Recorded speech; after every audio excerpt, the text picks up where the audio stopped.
ঘুরে মারছে লুলু এবং বিশালকায় ছক্কা। অতি সুন্দর শট লুলু বদরা।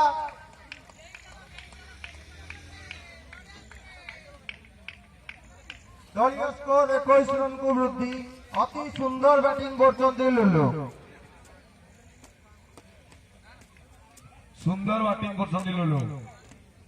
বটাই লুলু নামে অফর লগাইতে হাতরি ছক্কা মাইলে 1001 দেবে।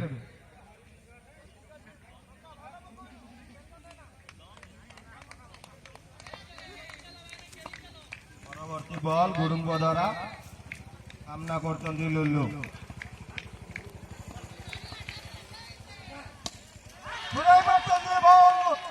লং অন ড্রাইভ রে বহুত বড়িবা শট এবং 6 রান পাই সংগ্রহ। দুইটি বল দুইটি ছক্কা ହେଇଗଲାଣି। ଆଉ ଗୋଟେ ଛକ୍କା ମାଇଲେ 1001 ବଟାମ ତରଫରୁ। ଲୁଲୁ ବର୍ତ୍ତମାନ ପାଇଁ ଅକ୍ଷୟ ଭାଇଙ୍କ ତରଫରୁ 153 ଟଙ୍କାର ପୁରସ୍କାର ରାଶି ଅର୍ଜନ କରିଛନ୍ତି। ଦଳୀୟ ସ୍କୋର 27 ରନକୁ ବୃଦ୍ଧି ଏବଂ ପରବର୍ତ୍ତୀ ନେଇ ବଲ୍ ଆସୁଛନ୍ତି କୁଡୁ। ଉଡ଼ାଇ ମାରିବାକୁ ଚେଷ୍ଟା କିନ୍ତୁ ବିଫଳ।